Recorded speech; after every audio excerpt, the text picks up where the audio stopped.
Channel global science IQ। तो सबसे पहले हमारे सभी प्यारे प्यारे स्टूडेंट्स को हमारा प्यार भरा नमस्कार। आज हम आपके लिए रासायनिक वलगति का पार्ट 4 लेकर के आए हैं, जिसमें प्रथम कोट की अपक्रिया का डेरिवेशन सॉल्व करवाएंगे और उसके बाद इससे बनने वाले न्यूमेरिकल्स कराएंगे। ठीक है, प्रथम कोट की अपक्रिया आपके वनडे एग्जाम के लिए बहुत ज्यादा कीमती है, क्योंकि यहाँ से एक ना एक न्यूमेरिकल्स जरूर पूछा जाता है। इससे पहले हमने आपको शून्य कोट की अपक्रिया के बारे में पढ़ाया था और कोटि क्या होती है ये भी समझा दिया था। ठीक है, तो आज की क्लास में प्रथम कोट की अपक्रिया आपको तभी समझ में आ सकती है जब आपने शून्य कोट की अपक्रिया को पढ़ रखा होगा। तो सबसे पहले सभी विद्यार्थियों से रिक्वेस्ट है कि शून्य कोट की अपक्रिया उसके साथ साथ वेग को जरूर पढ़ें। ठीक है, आपको दर व्यंजक पता होना चाहिए। ये छोटी चीजें आपको नहीं पता तो डायरेक्ट प्रथम कोट की अपक्रिया आप कभी नहीं सीख पाएंगे। चलिए भाई, ज्यादा समय नहीं लेंगे, सभी विद्यार्थी कॉपी पेन को उठा लेंगे। जैसे जैसे हम पढ़ाते चले मेरे साथ कॉपी में नोट डाउन करते रहेंगे। ठीक है, तो सबसे पहले हेडिंग लगाइए प्रथम कोट की अपक्रिया। लगाइए हेडिंग प्रथम कोट अपक्रिया, फर्स्ट ऑर्डर रिएक्शन। आज की क्लास में हम पढ़ने जा रहे हैं फर्स्ट ऑर्डर रिएक्शन, जबकि पिछली क्लास में हमने बहुत ही अच्छे से क्लियर कर लिया था जीरो ऑर्डर रिएक्शन। ठीक है, जिसको ना आता हो तो फिर क्या काम करें, वो सभी विद्यार्थी एक बार क्लास को दोबारा से देख ले। ठीक है, तो चीजें और अच्छे से क्लियर हो जाएंगी। देखिए, कोटि क्या होती है, अगर हम किसी भी संपूर्ण अपक्रिया की कोटि को देखना चाहें तो उसे एंड से प्रदर्शित करते हैं। किससे प्रदर्शित करते हैं? एंड से प्रदर्शित करते हैं। हमने आपको बताया था अगर एंड बराबर 0 है तो वहां शून्य कोट की अपक्रिया होती है। इसी प्रकार से अगर एंड बराबर हमारा 1 है तो वहां पर प्रथम कोट की अपक्रिया होती है। अगर एंड बराबर 2 है तो द्वितीय कोट की अपक्रिया होती है। 3 है तो तृतीय कोट की अपक्रिया होती है। और हम देख रहे हैं फर्स्ट ऑर्डर रिएक्शन, तो हमें क्या लेना पड़ेगा? एन बराबर 1 लेना पड़ेगा। ठीक है, माना कि सपोज दैट हमारी कोई अपक्रिया है, अपक्रिया ए हमारा अपकारक जिससे हमारा बी उत्पाद बन रहा है। ठीक है, ए रिएक्टेंट से हमारा पी, वो बी क्या बन रहा है? प्रोडक्ट बन रहा है। ठीक है, ये अपक्रिया हमारी प्रथम कोट की अपक्रिया, सपोज दैट, ठीक है, ये हमारी प्रथम कोट की अपक्रिया है। इसी अपक्रिया को लेकर के हम निकालेंगे प्रथम कोट अपक्रिया समीकरण। सबसे पहले आपको पता होना चाहिए वेग के बारे में। हमने आपको सिखाया है कि एक तो वेग हम निकाल सकते हैं समय के परिवर्तन के हिसाब से, और एक हम वेग निकाल सकते हैं दर व्यंजक के हिसाब से, जहां कहा जाता है कि अपक्रिया जो होती है वो अवकारकों की सांद्रता पर निर्भर करती है। It's okay. तो पहले हमें पता है कि वेग निकालने का फर्स्ट तरीका है कि हमें क्या काम करना होता है? -d। इसका मतलब है अवकारक की सांद्रता में हुआ परिवर्तन वटे परिवर्तन में लगा समय। ठीक है, एक तो हमारा ये हो जाता है वेग निकालने का तरीका, और सेकंड वेग निकालने का हमारा तरीका होता है जहां दर व्यंजक यानी कि जहां पे हमारा क्या होता है वेग स्थिरांक और अवकारक की सांद्रता में हुआ परिवर्तन और उसके ऊपर घात के रूप में कोटि। और हमारी प्रथम कोट की अपक्रिया है तो हम इस पे क्या लेंगे? 1 लेंगे। जबकि पिछले लेक्चर में हम 0 ले रहे थे, जहां स्पष्ट हो रहा था कि शून्य कोट की अपक्रिया अभिकारक की सांद्रता पर निर्भर नहीं करती है। जहां अपक्रिया सांद्रता पर निर्भर नहीं करती है वहां हमारी शून्य कोट की अवक्रिया होती है, ऐसा हमने पिछले लेक्चर में देखा था। ठीक है, अब हम क्या काम करेंगे, इसे समीकरण फर्स्ट मान लेंगे, इसे समीकरण हम सेकंड मान लेंगे। ठीक है, हम क्या काम करेंगे, समीकरण फर्स्ट और समीकरण सेकंड को बराबर पे रख देंगे। ठीक है, बराबर पर रखने पर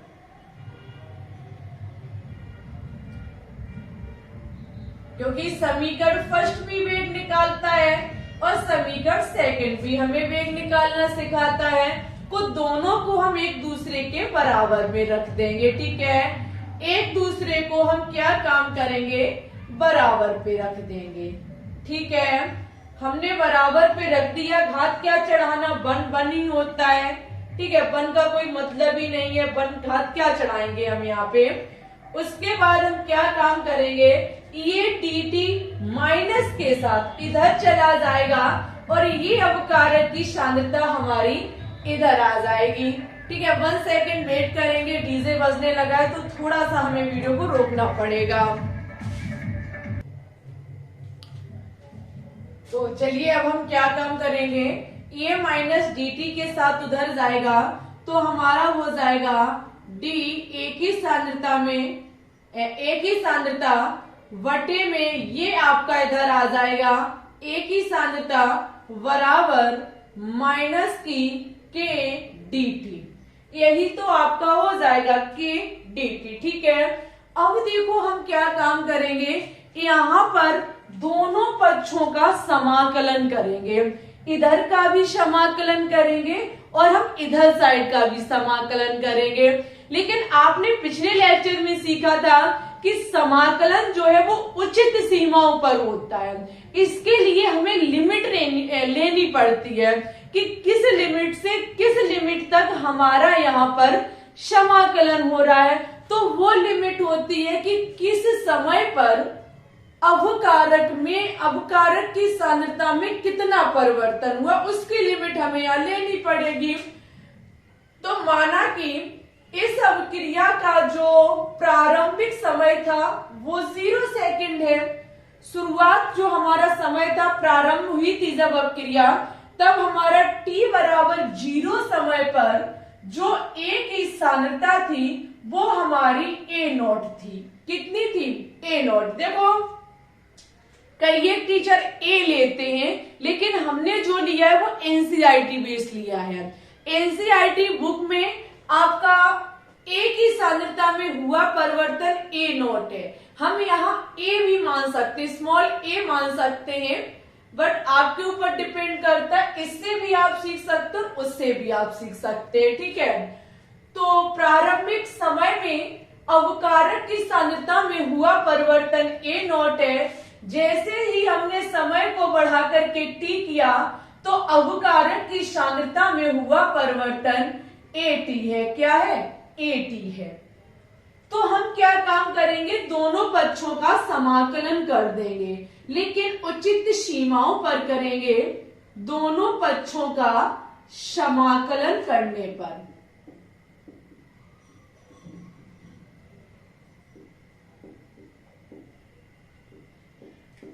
चलिए भाई, दोनों पक्षों का समाकलन करेंगे, समाकलन का चिन्ह लगाएंगे, d A की सांद्रता वटे A की सांद्रता बराबर माइनस की k dt, इसी का भी हम समाकलन करेंगे।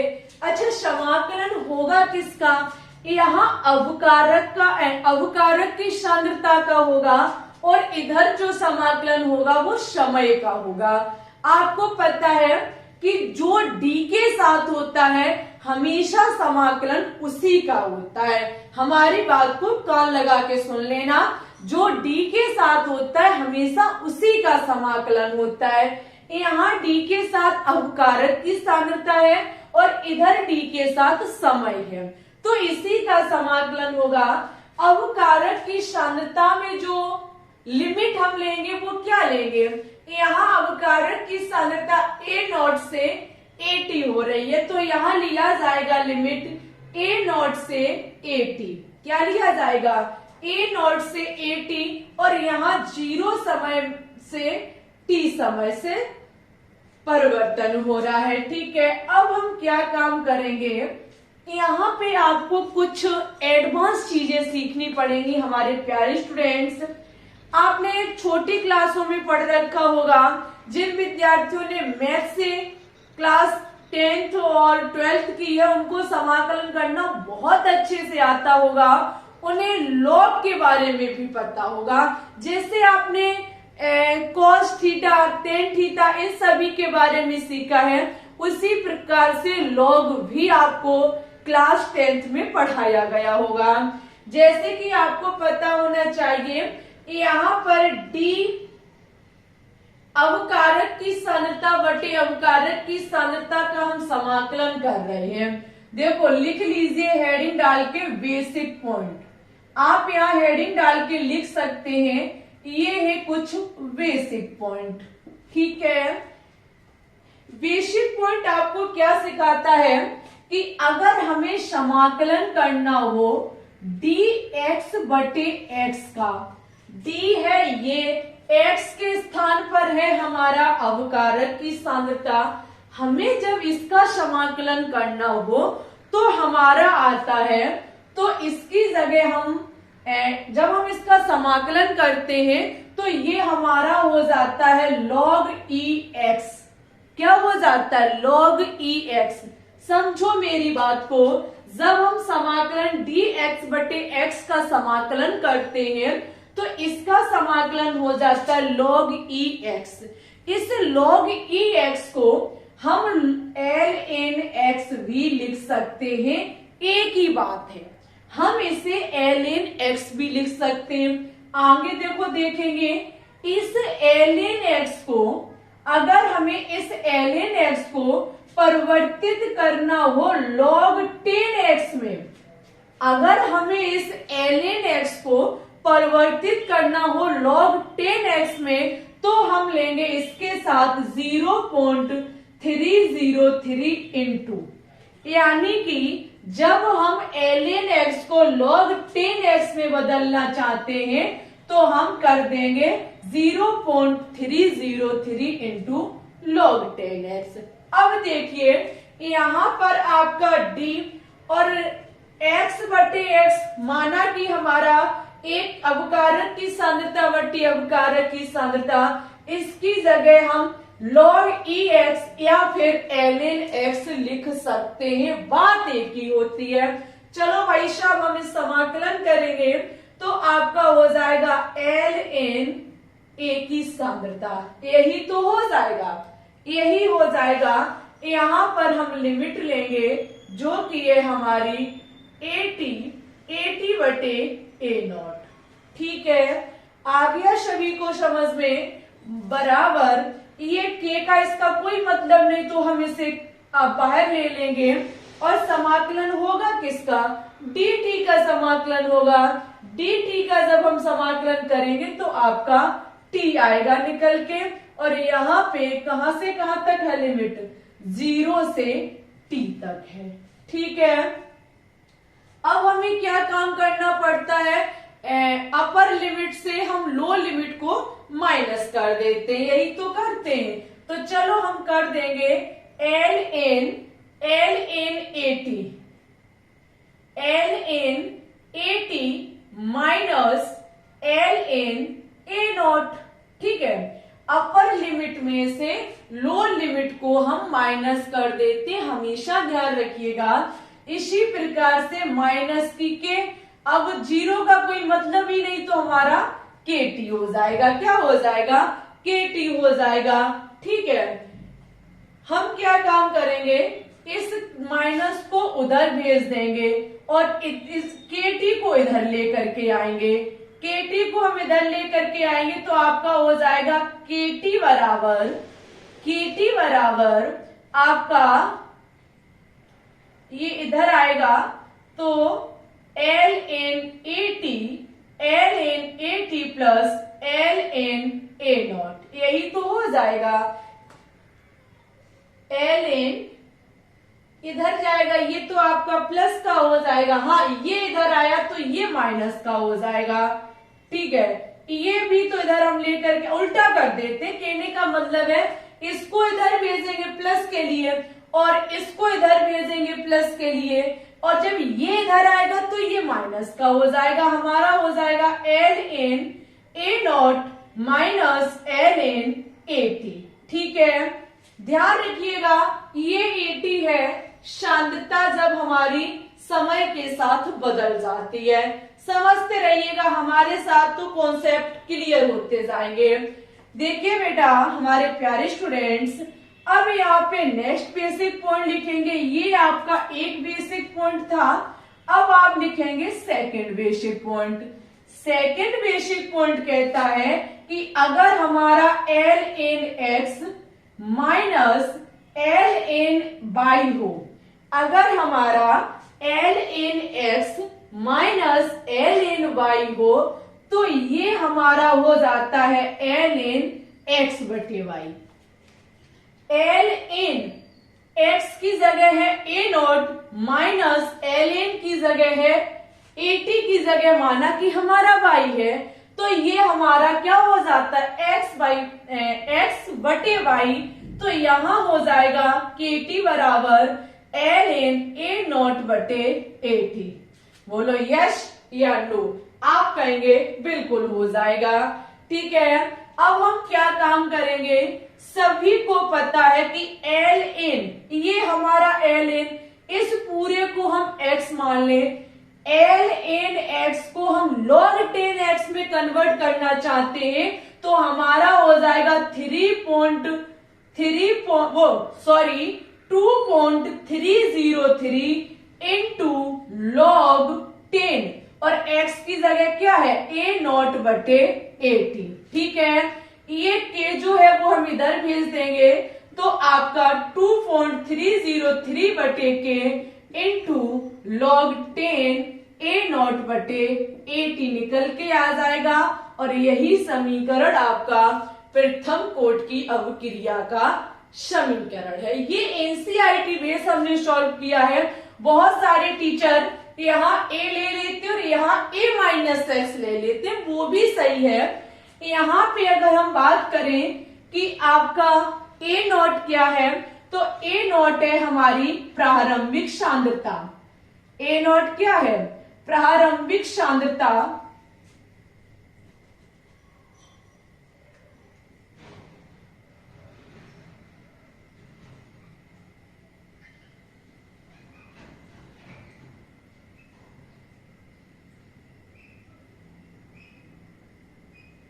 मेरे समझ में नहीं आ रहा है कि प्रारंभिक कैसा लिखा जाएगा, दिमाग से निकल गया है, प्रारंभिक सांद्रता। ठीक है, और AT बराबर है आपकी शेष सांद्रता। AT यहाँ क्या है, यहाँ T इसके उसमें है, हमने देखो पास में नीचे सफिक्स में लिखी जाती है। ठीक है, ये है आपकी शेष सांद्रता। शेष सांद्रता का मतलब है जो बची हुई सांद्रता होती है। नोट डाउन कर लीजिए हमारे प्यारे स्टूडेंट्स। हमें उम्मीद है कि आपको समझ में आ चुका होगा। हमने कुछ नहीं किया, बहुत सरल है। हमने अवक्रिया मानी, कोई हमारी एक अवक्रिया है, हमें पता है कि वेग निकालने के दो तरीके होते हैं, दो मेथड होते हैं। हमने दोनों मेथडों को एक दूसरे के बराबर में रख दिया, इधर से उधर ले गए, दोनों पक्षों का समाकलन कर दिया। समाकलन करने के लिए हमने लिमिट ली, लिमिट के साथ हमने आपको ये समझाया, इसी के थ्रू हमने सॉल्व किया और हमारी प्रथम कोटि की अवक्रिया का समीकरण निकल के आ गया। अब हमसे वनडे एग्जाम प्रथम कोटि की अवक्रिया से क्वेश्चन करेगा, हम क्वेश्चन का जवाब दे लेंगे, हमें इतना भरोसा है अपने स्टूडेंट्स पर। ठीक है, अच्छा ये तो था हमारा प्रथम कोटि की अवक्रिया के लिए, लेकिन प्रथम कोटि के अर्धायु से बहुत ज्यादा क्वेश्चंस करते हैं वनडे एग्जाम कि प्रथम कोटि की अवक्रिया का अर्धायु कितना है, तो वेग स्थिरांक ज्ञात कीजिए, या वेग स्थिरांक कितना है तो इसकी अर्धायु काल को ज्ञात कीजिए। k का मतलब वेग स्थिरांक, t का मतलब समय है। इसी को लेते हुए हम प्रथम कोटि की अवक्रिया का अर्ध आयु चेक करेंगे। तो सबसे पहले इसकी स्क्रीनशॉट लेंगे, अर्धायु समझाएंगे, फिर न्यूमेरिकल समझा देंगे। ठीक है, तो लीजिए इसकी स्क्रीनशॉट। चलिए तो अब हम देखेंगे प्रथम कोटि की अपक्रिया का अर्धायु। अच्छा, अर्धायु का मतलब अर्धायु काल, अर्धायु का मतलब अर्धायु काल जिसमें कोई काम आधा होता हो, उसे ही तो कहेंगे ये अर्धायु काल है, ये आधा काम हो रहा है, आधे समय में हो रहा है। आपको पता है कि अभी हमने बताया कि यहाँ पे देखो होगा क्या, जो आपका टी समय में अवक्रिया की अवकारक की जो सांद्रता थी वो क्या थी, ए नॉट थी। अवकारक की जो सांद्रता थी वो क्या थी, ए नॉट थी। अब इस ए नॉट का इस अवकारक की सांद्रता का आधा हो जाना, इस अवकारक की सांद्रता का जिस समय पर आधा हो जाना ही हमारा अर्धायु काल कहलाता है। तो हमारा यहाँ पे क्या हो जाएगा, टी हाफ हो जाएगा। प्रारंभिक सांद्रता जो है हमारी उसका आधा हो जाना और उसका आधा जिस समय पर होगा उसे ही अर्धायु कहा जाएगा या उसे अर्धायु काल कहा जाएगा। तो अवकारक की प्रारंभिक सांद्रता ए नॉट है, आधी होने के ये ए नॉट बटे 2 हो जाएगा और ये होगा कितना, जो प्रारंभिक सांद्रता में जितना समय लग रहा था उसके आधे समय में हमारा काम हो जाएगा। ठीक है, तो हम क्या काम करेंगे, प्रथम कोटि की अपक्रिया का समीकरण लगाएंगे। T बराबर 2.303 अपॉन के log 10 ए नॉट बटे 80। यही तो था हमारा समीकरण, बिल्कुल वही यही था। अच्छा, t की जगह अब हमारा अर्धायु काल के लिए क्या होगा, t हाफ लेंगे, समय अब हमारा आधा लगेगा 2.303 अपॉन के log 10 प्रारंभिक सांद्रता तो हमारी ए नॉट है, लेकिन सांद्रता में जो समय के साथ परिवर्तन हो रहा है अपकारक की सांद्रता में वो हमारा ए नॉट बाई 2 है, ए नॉट बटे 2 है। ए नॉट से ए नॉट हमारा कट जाएगा, ये 2 आपका ऊपर पहुंच जाएगा। टी हाफ बराबर 2.303 अपॉन के हमारा हो जाएगा log 10। देखो log 10 का जो वैल्यू होती है वो 1 होती है, हम आपको अभी बताएंगे। यहाँ आपका 2 हो जाएगा। log 10 की वैल्यू, log 10 का मतलब वैल्यू इसकी 1 ही होती है। ठीक है, अगर हम यहाँ बात करें log 2 की, अगर हम यहाँ देखें कि log 2 का क्या मान होगा, तो देखिए log 2 यहाँ से ये 10 हटा दीजिए। ठीक है, अगर हम log 2 की देखें वैल्यू, तो log 2 बराबर हमारी वैल्यू होती है 0.3010। log 2 की जो वैल्यू होती है वो हमारी कितनी होती है, 0.3010। तो आपकी टी हाफ बराबर हो जाएगा 2.303 इंटू 0.3010 और बटे में आपका के हो जाएगा। अगर हम इनका मल्टीप्लाई करें हमारे प्यारे स्टूडेंट्स, तो आपका निकल के आएगा 0.693 अपॉन के। यही है हमारे प्रथम कोटि के अर्ध आयु काल का समीकरण। बहुत ज्यादा सरल है।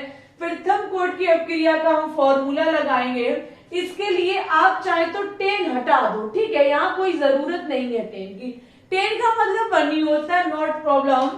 तो हम क्या काम करेंगे, आपका जो सांद्रता में परिवर्तन हो रहा है 80 की जगह अब हमारा ए नॉट बाई 2 हो जाएगा। It's okay, A not cut हो जाएगा, 2 हमारा ऊपर पहुंच जाएगा। log 2 की वैल्यू हमारी ये लिखी हुई है, इसे हम यहाँ पुट कर देंगे, मल्टीप्लाई करेंगे, हमारा निकल के आ जाएगा t half equal to 0.693 upon में के। वनडे एग्जाम आपसे क्या काम करता है, या तो अर्ध आयु काल दे देगा, आपको टी हाफ की वैल्यू दे देगा और आपसे वेग स्थिरांक पूछ लेगा। हाँ, ऐसा भी हो सकता है कि वेग स्थिरांक गिवन कर देगा और आपसे टी हाफ पूछ लेगा, कुछ भी कर सकता है। आपको बस फॉर्मूला पता होना चाहिए।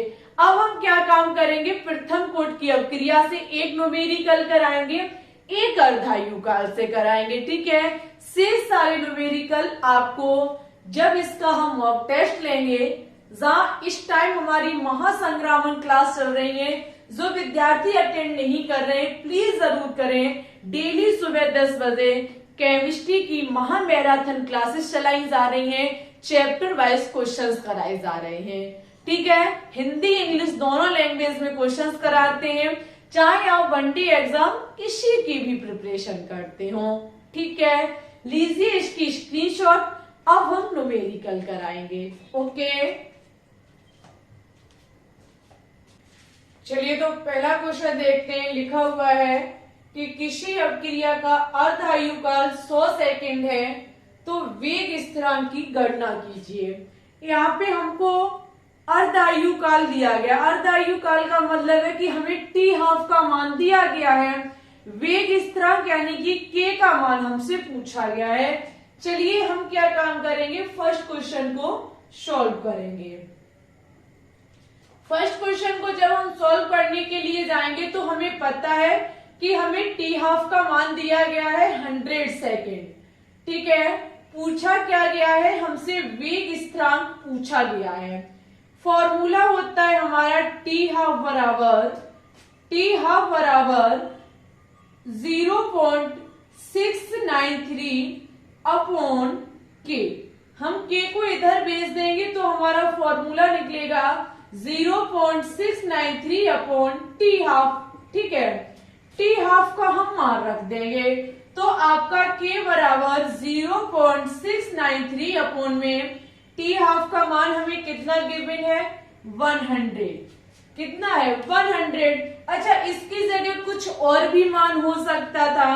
सपोज दैट यहाँ कुछ और मान होता तो हम क्या काम करते, हम यहाँ भाग देते, ठीक है, और क्वेश्चन का आंसर निकाल लेते। बट हम इसे ऐसे भी लिख सकते हैं 0.693 अपॉन में 10 टू की पावर 2। लिख सकते कि नहीं लिख सकते, बिल्कुल लिख सकते हैं। ये 10 टू की पावर 2 जब ऊपर जाएगा तो आपका किसका हो जाएगा, माइनस का हो जाएगा। किसका हो जाएगा, माइनस का हो जाएगा, ठीक है। अच्छा, यहां से अगर हम 0 से आगे दशमलव को ले जाएंगे तो यहाँ एक माइनस का और बढ़ जाएगा, तो 6.93 अपॉन 10 टू की पावर -3 हमारा वेग स्थिरांक निकल के आ जाएगा, ठीक है। क्या निकल के आ जाएगा, वेग स्थिरांक निकल के आ जाएगा, जो कि हमारा सेकेंड इनवर्स में होगा। किसमें होगा, क्योंकि ये समय ऊपर गया तो सेकेंड इनवर्स हो जाएगा इसका मात्रक, ठीक है। ऐसे करके जब हमें अर्धायु काल दिया जाता है या फिर हमें वेग स्थिरांक दिया जाता है तो यू फॉर्मूले से हम क्या काम करते हैं, निकाल लेते हैं, ठीक है। जो पूछा जाएगा उसको निकाल लेंगे, जो दिया जाएगा उसको हम लिख देंगे। इट्स ओके, बहुत ज्यादा सरल होता है। अर्धायु काल से संबंधित क्वेश्चन चुटकियों में हो जाते हैं, अगर करने वाले विद्यार्थी हो तो चुटकियों में हो जाएंगे। अब देखिए हमारा नेक्स्ट क्वेश्चन है कि एक प्रथम कोटि की अपक्रिया 10 मिनट में 20% पूर्ण हो जाती है, 75% पूर्ण होने में कितना समय लगेगा। यहाँ आप वो नहीं लगा सकते हैं, जैसा हमने आपको शून्य कोटि की अपक्रिया में बताया था वैसा आप यहाँ चाकर भी नहीं लगा सकते, क्योंकि वहां पर अवकारक की सांद्रता पर अपक्रिया निर्भर नहीं करती थी, जबकि यहाँ करती है। इसलिए वो तरीका आप यहाँ यूज नहीं कर सकते हैं। जैसा हमने कहा था कि इतने सेकंड में ये हो रही है तो इसका डबल कर दो तो उसका डबल निकल के आ जाएगा। हमने छोटा सा तरीका आपको बता दिया था, लेकिन यहाँ आपको पूरा तो सॉल्व करना पड़ेगा, A to Z। फॉर्मूला लगाओ, क्वेश्चंस निकालो, समीकरण की तुलना करो, तब जाकर के आंसर निकालो, ठीक है। सबसे पहले हम क्या काम करेंगे, क्वेश्चन को सॉल्व करने के लिए जाएंगे तो वो पार्ट हम सॉल्व पहले करते हैं जिसमें हमें समय दिया जाता है। यहाँ कहा गया है कि 10 मिनट में हमारी 20% पूर्ण हो जाती है, सबसे पहले हम 20% पूर्ण के लिए निकालेंगे। तो यहां कहा गया है कि 10 मिनट, यानी कि समय हमें दिया गया है 10 मिनट। बहुत अच्छी बात है। आपको पता है कि यहाँ पे जो हमारा ए नॉट का मतलब है प्रारंभिक सांद्रता कितनी होगी, 100 होगी। और 80 कितना होगा, 80 का मतलब है शेष बची सांद्रता, 20% पूर्ण हो चुकी है, शेष बची सांद्रता हमारी 80 होगी। कितनी होगी, 80 होगी। हम फॉर्मूला को रखेंगे। अच्छा, टी का मान हमें दिया गया है, तो हम वेग स्थिरांक के बराबर 3.03/T, ऐसा मत समझना कि मैं फॉर्मूले में तो यहाँ के था, लेकिन जब हमें मान दिया गया, चाहे के को यहाँ लिखे चाहे यहाँ लिखे, बात तो एक ही है, क्योंकि यहाँ से यहाँ भेज दो, यहाँ से इस चीज को यहाँ भेज दो, नो प्रॉब्लम। ठीक है, लॉग ए नॉट बटे 80 आपका हो जाएगा। ठीक है, के बराबर 2.303/T का मान 10 है, इंटू लॉग ए नॉट का मान कितना है 100, टी का मान कितना है 80 है। ये आपका कट हो जाएगा, कितना बचेगा 10/8। कितना बचेगा 10/8 बचेगा। तो हमारा हो जाएगा के बराबर 2.303/10 log 10/8।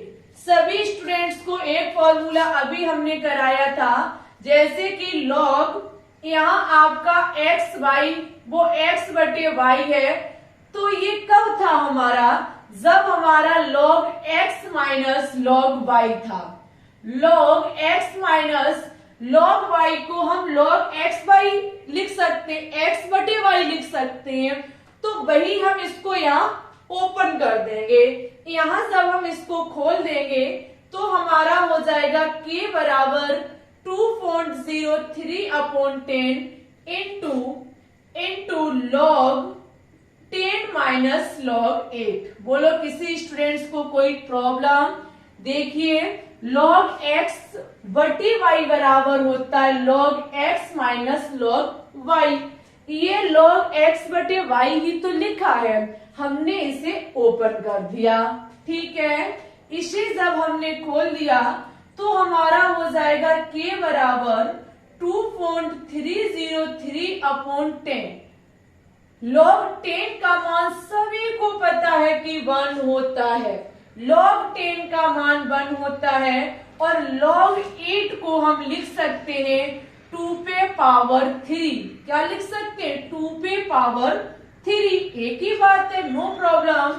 के बराबर 2.303/10 1 माइनस, अच्छा आपको पता है कि जब log n पे पावर m होती है, n पे पावर m होती है तो m log n हो जाता है। सभी बच्चों को पता होना चाहिए ये बात। log n पे पावर m होती है तो m log n हो जाता है। तो यहाँ हमारा हो जाएगा 3 log 2। क्या हो जाएगा 3 log 2। अभी हमने आपको बताया था कि log 2 की वैल्यू कितनी होती है, log 2 की वैल्यू होती है 0.3010। इसका हम इसमें मल्टीप्लाई करेंगे तो हमारा निकल के आएगा, तो हमारा यहां से निकल के आएगा 1 माइनस 0309। ठीक है, आगे और एक सही से लिख दें।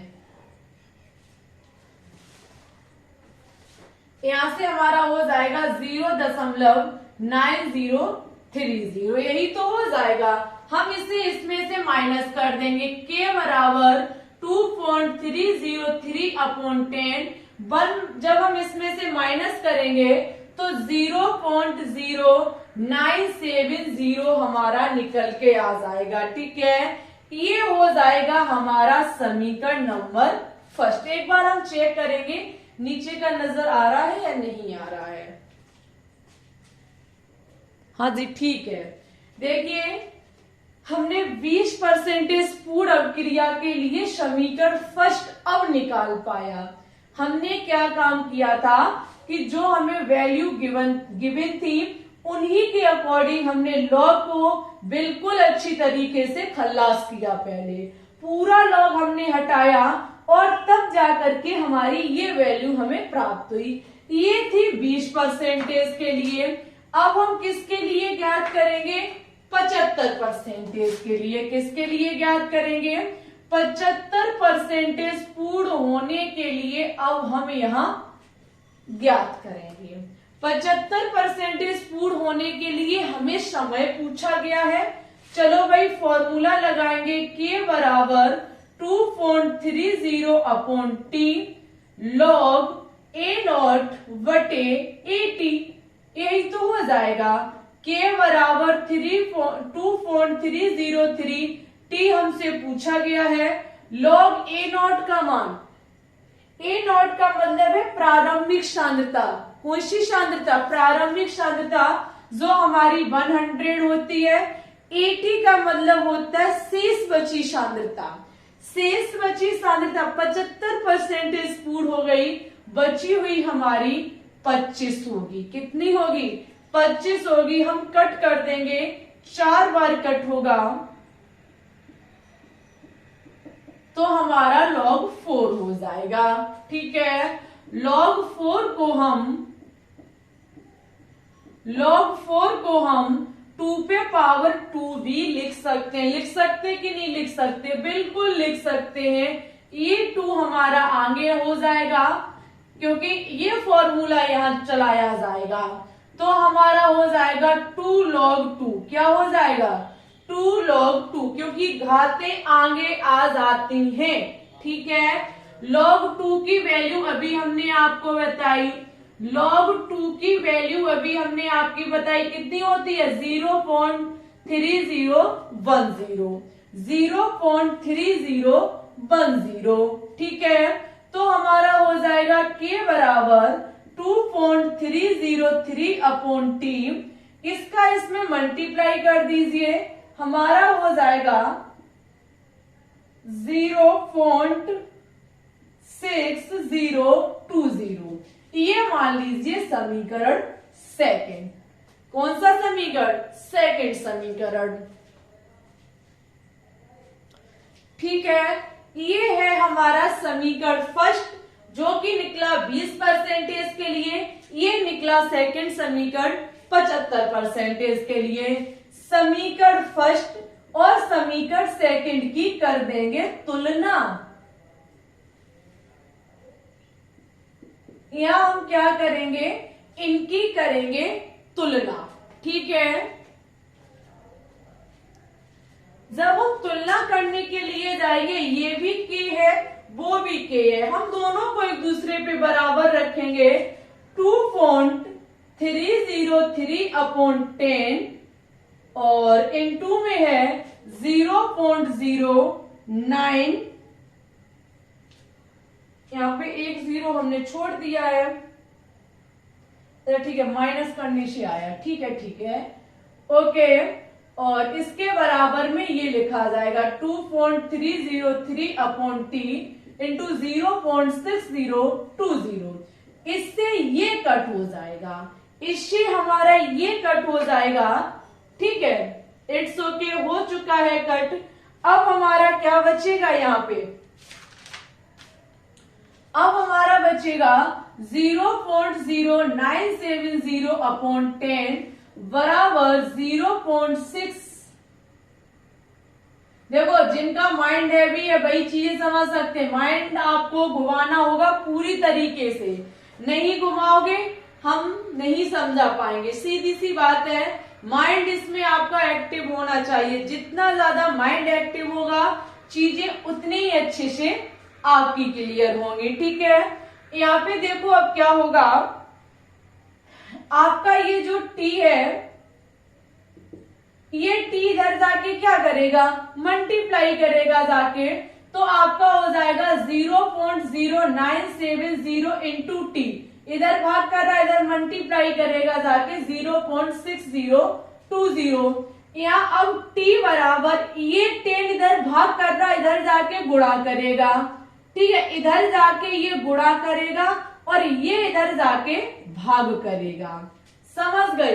हटाइए, दशमलव कट हो जाएगी और इस जीरो से इस जीरो को हटा दीजिए तो आपका आएगा ऊपर 60 20, नीचे 97, 97 का इसमें भाग दीजिए 62.6 माना कि आपका 63 मिनट में संपन्न होगी अवक्रिया 75% वाली। मैंने कुछ नहीं किया। आप कहोगे मैम जी आपने बहुत स्पीड में समझा दिया। मैंने स्पीड में बिल्कुल नहीं समझाया, बस गुणा भाग किया है। एक बार दोबारा से रिपीट मारेंगे इसे। स्पीड समझाना मेरे लिए बहुत बड़ी मजबूरी है, गर्मी बहुत ज्यादा पड़ रही है, फोन ओवरहीट हो जाता है। हम सोचते काम भी हो जाए और हमारा भी नुकसान ना हो, अगर बाई चांस मोबाइल फट जाता है तो फिर आप समझ सकते हैं। देखिए हुआ क्या, हमने 20% के लिए मान रखा, हमें दिया गया था कि 20% अवक्रिया 10 मिनट में हो रही है। प्रारंभिक सांद्रता हमें पता है 100 मानते हैं हम। 80 का मतलब है कि जो बची हुई सांद्रता है, 20% पूर्ण हो गई, बची कितनी 80%। लॉग ए नॉट का मान 80 रखा, 80 का मान हमने 80 का मान 80, ए नॉट का 100 रखा, कट किया 0 से 0, 10/8 निकला। चलो भाई 10/8 यहाँ टी का मान रख दिया। उसके बाद ये जो log 10/8 होता है, हम इसे log 10 माइनस log 8 लिख देते क्योंकि ऐसा फॉर्मूला कहता है हमसे। चलो भाई हमने कर दिया। log 10 की वैल्यू 1 होती है, log 8 को हम 2 की पावर 3 कर देंगे। ये 3 आगे आ जाएगा क्योंकि घात वाली चीज आगे आ जाती है, ऐसा ये नियम कहता है। log 2 की वैल्यू हमने यहाँ पुट कर दी, उसके बाद मल्टीप्लाई किया, 1 में से माइनस कर दिया, समीकरण फर्स्ट निकल आया। हमने क्या काम किया, अब 75% के लिए यही खेल मैंने खेला। 100 इसमें ए नॉट हो गया, 25% इसमें शेष बची हुई सांद्रता हो जाएगी हमारी। और यहाँ 25 से हमने इसको कट किया, 4 बार गया, 4 को हमने 2 की पावर 2 कर दिया और ये घात वाली संख्या आगे आ गई। log 2 की वैल्यू हमने पुट की, हमने मल्टीप्लाई किया, समीकरण सेकंड निकल आया। समीकरण 1 और समीकरण सेकंड की हमने तुलना कर दी। जब तुलना की, इसको इससे कट किया, ये चीज हमारी यहाँ आ गई और ये वाली यहाँ आ गई। टी को हमने इधर भेजा, मल्टीप्लाई करेगा, ये वैल्यू इधर भेजी तो ये भाग और ये गुणा करेगा जाकर के, इससे इसको कट किया, हमारा समय निकल के आ गया जो 75% के लिए हमें पूछा गया था। ऐसे करके हम प्रथम कोटि की अवक्रिया से संबंधित न्यूमेरिकल सॉल्व करते हैं। ठीक है, अब देखिए हमारे प्यारे स्टूडेंट्स, इसी प्रकार से वनडे एग्जाम में कभी क्या कहा जाता है कि सिद्ध कीजिए ऐसी अवक्रिया इतने समय में पूर्ण होती है, तो इतने समय में इतने परसेंटेज पूर्ण होने में कितना समय लगेगा। सिद्ध कीजिए कि 75% पूर्ण अवक्रिया, मतलब ऐसे देखो पूछा जाता है। हम आपको क्वेश्चंस दिखाएं, हमारे पास बहुत सारे क्वेश्चंस रखे हुए हैं। जैसे आपसे कहा जाएगा कि प्रथम कोटि की अवक्रिया 99 पूर्ण होने में लगा समय 90% पूर्ण होने में लगे समय का 2 गुना होता है, सिद्ध कीजिए। आगे कहता है कि सिद्ध करो कि प्रथम कोटि की अवक्रिया के 3/4 पूर्ण करने में लगा समय अर्ध आयु को पूर्ण करने में लगे समय का 2 गुना होता है। ऐसे आपसे क्वेश्चंस वनडे एग्जाम करता है। ये सारे क्वेश्चंस जब हम चैप्टर वाइज क्वेश्चंस कराएंगे उस दिन आपको बहुत सारे लगवा देंगे। ठीक है, यहाँ थोड़ा सा तरीका हमने आपको समझा दिया टॉपिक की, एक थ्योरी की क्लास में। शेष बचे न्यूमेरिकल के लिए आपको हमारे मॉक टेस्ट देखने पड़ेंगे जहां हम चैप्टर वाइज क्वेश्चंस करा रहे हैं। ठीक है, आज की वीडियो आपको कैसी लगी कमेंट बॉक्स में कमेंट करके जरूर बताएं। अगर अच्छी लगी हो तो प्लीज इसे लाइक कर दें, दोस्तों के साथ शेयर कर दें और अगर आप चैनल पे न्यू है तो प्लीज इसे सब्सक्राइब भी कर लें। अब आपका इस चैप्टर का लास्ट टॉपिक और बचा हुआ है आणविकता, वो हम खत्म करा के आपका चैप्टर फिनिश हो जाएगा। ठीक है, और इसी के साथ बस आज के लिए इतना ही रखते, मिलते हैं 10 बजे की लाइव स्ट्रीम में। तो सभी विद्यार्थी जुड़ना ना भूलें और आज के सेक्शन को शेयर करना ना भूलें। ठीक है, अगर आपको जहां कमी खली हो, समझ में ना आया हो, तो आप कमेंट में लिख सकते हैं, इसलिए कमेंट है। कमेंट का मतलब है कि आप अपनी बात को वहां रख सकते हैं। ठीक है, आपकी बात को हम सुनते भी, ऐसा नहीं है कि कभी हम उसे बेकार जाने दें, ऐसा हम कभी नहीं करते हैं। ओके, तो फिर ठीक है, आज के लिए बस इतना ही रखते हैं। अपना ख्याल रखना, अच्छे से पढ़ना, आगे बढ़ना, ऊंचाइयों को छूना, हम आपके साथ हमेशा बने रहेंगे। इसी के साथ सभी विद्यार्थियों को ऑल द बेस्ट।